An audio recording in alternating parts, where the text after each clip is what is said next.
Hey y'all! So about 7 months ago, back in June, I made a video that was the first in a series revolving around this literary listography book, and I haven't made another one since. If you don't know, this book is part of a listography series, all of which have lists inside of them pertaining to different topics. For example, obviously this one is book related, there's a movie one, there is a friendship one, there's a travel one. There are lots of different topics and they're all within the same series. And the reason that I haven't made a new one in the several months since doing the first video is just because I can never decide what list I want to do, because obviously any of these lists I'm going to choose are going to be constantly changing, and I don't want to do a list and then have something else to add to it a few weeks later. However, I realized that no matter what I do in any list type video, my opinions and ideas are going to be constantly shifting regardless of whether or not they're associated with this book.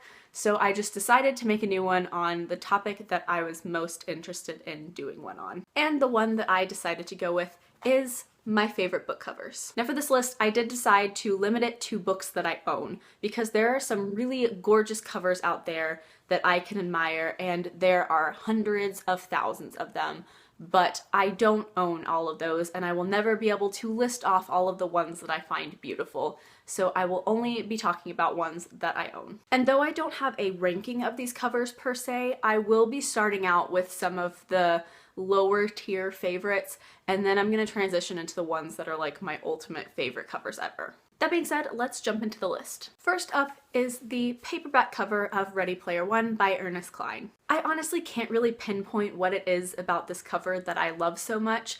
I think that it just kind of conveys the mood of the novel, and I really like the typography on the cover as well. I don't know, in most cases I'm able to pinpoint my favorite thing about the cover, but not really with this one. Next up on the list is Wolf in White Van by John Darnielle. Now this one is kind of a recent favorite. I've always thought the cover was kind of cool, but I didn't really appreciate it until after reading the book and realizing that the maze on the cover is very symbolic of the Trace Italian within the book. And I thought that was really cool, and that makes this cover really super cool for me. Next up are Shatter Me and Ignite Me, which are books 1 and 3 in the Shatter Me trilogy. In this one, I just really like how the light and dark combine together on the cover, and on this one, I really like the combination of the teal and the orange. I've considered getting rid of this trilogy many, many times simply because I didn't really like it that much. But every single time I keep coming back to how pretty these covers are, and I stop myself from getting rid of them. I think eventually I will end up getting rid of them, but at this point I love these covers a little bit too much to part with them. Next up are all of the original US Harry Potter covers. And I know you're wondering why this isn't in like the top tier, but it's mostly because like the aesthetic of the covers isn't necessarily my favorite, but I think that they were done really, really well. They're very detailed, they're really descriptive of what is going to be in the book, and I think that's really, really cool. But yeah, of course these covers had to end up on my list. They're Harry Potter. Next up is The Bane Chronicles by Cassandra Clare, Sarah Rees Brennan, and Maureen Johnson, solely because Magnus Bane is on the cover and he is beautiful. Next up are Brandon Sanderson's UK covers, specifically Warbreaker. I absolutely love these Brandon Sanderson UK covers. Pretty much all of the books I own by him are in the UK covers, except for The Rhythmatist and the 2 Stormlight Archive books. And I just really love the colors on all of these. That's something that you're probably going to find a lot throughout this video, that the covers that I really like also have color schemes that I really like. So the color scheme on the cover actually tends to dictate how much I like the cover more than the image that's actually on the cover. But yeah, this one is my favorite just because of all the different colors that are going on in here, but I also really love pretty much all of his UK covers. And I'd actually have to say that his Elantris cover is almost tied with Warbreaker, if not completely tied with Warbreaker, just because I really like the cool dark buildings in the background. I don't know, I just think it's really cool. And then the last one in this first section is Through the Woods by Emily Carroll. Honestly, I think that my dislike of this book has tainted my view of the cover, because I definitely like the cover a lot less now that I've read the book than when I did when I initially saw this cover, because it's absolutely gorgeous and it's my 2 favorite colors, which are red and black. But yeah, this cover is really pretty and it is a great example of the color scheme that is throughout the book. Okay, so now moving into the covers that are like my ultimate favorites.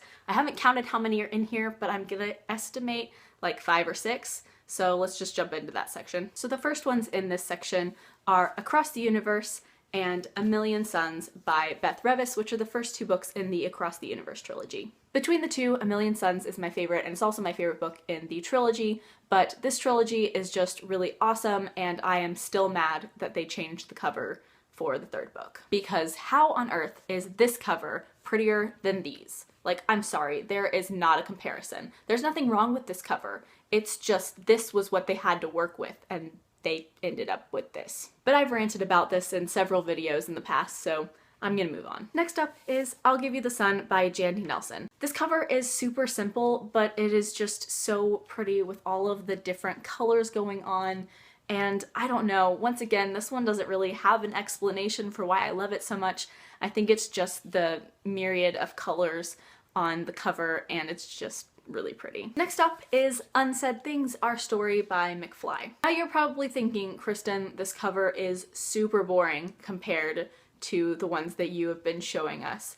And you're right. However, this front cover is like the least of my concern. The thing that I love is all of the other details that were added in to this book to make it absolutely beautiful. I think the spine is really pretty. I love the typography on the spine, and it's my favorite color. Also, there's this really fun picture of the guys on the back, which is super cool. But wait, there's more. Look at this book naked.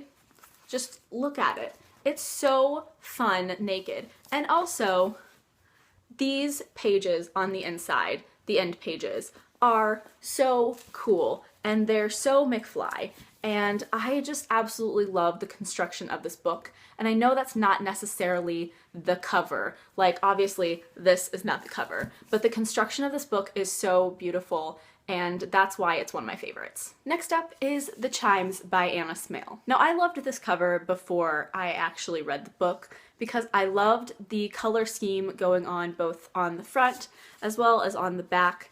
And I also love that the faces make a violin and that there is a treble clef in the background. And I love that the entire cover is very musical and alludes to how musical the book is. However, now that I've read the book, I love the cover even more because of the symbolism woven into the cover. And it was already an absolutely gorgeous cover and one of my favorites.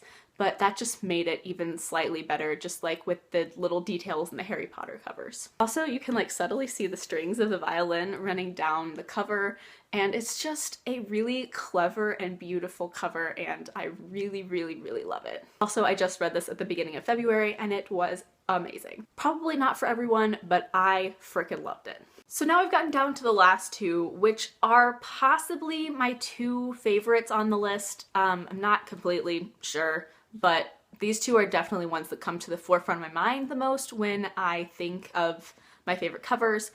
So the first of those 2 is A Darker Shade of Magic by V.E. Schwab. Like I said earlier, my favorite colors are red and black, and I love how graphic this cover is. I noticed with a lot of these that the background will be a basic color like a cream or a white, and then the colors on it will be very bold and graphic.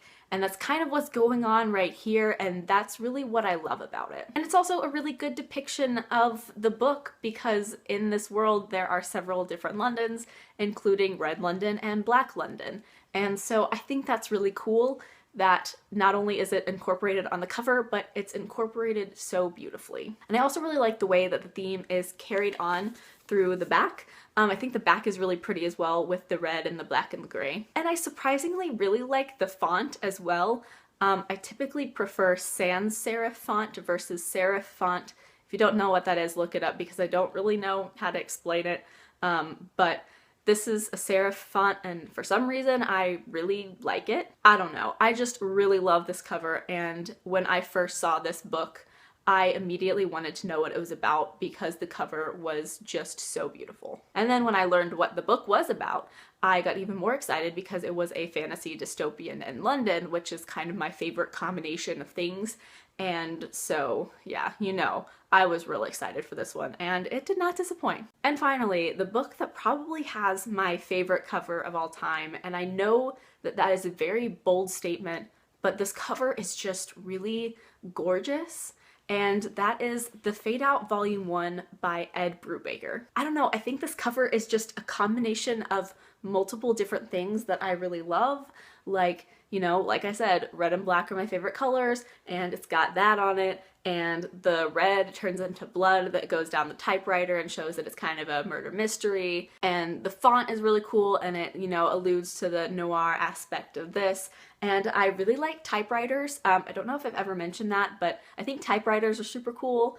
And so also water stains, like watercolor stains, I love that effect too. Just overall, this cover is amazing. The disappointing thing here is that the actual trade comic is a major letdown for me. I mean, I gave it 3 out of 5 stars, but with this gorgeous cover, I was expecting a really cool story and some really great artwork, and I thought both were kind of just meh. Also, look at this inside page. This is beautiful. Like, I just wish the artwork in the entire comic was this, because I would love that regardless of how mediocre the story might be. But yeah, even though I thought this was super mediocre, I will never get rid of it because of how gorgeous the cover is. And I have thought about continuing on the series. I don't think I will at this point, but it's a possibility because, like I said, I didn't think it was bad. I just didn't think that it was that great. I thought it was kind of boring. So that is it for this literary listography video. Let me know down in the comments if you do have this, and if you've seen the list, let me know what list you're interested to see, because like I said, I keep going back and forth as to which one to do next. So give me some suggestions of ones that you'd like to see, and I may do them in the near future. As always, I will leave links down in the description to my blog, Twitter, and Goodreads. Please add me as a friend on Goodreads. I would love to be friends with all of you. Like, comment, subscribe, all that jazz. Thank you so much for watching.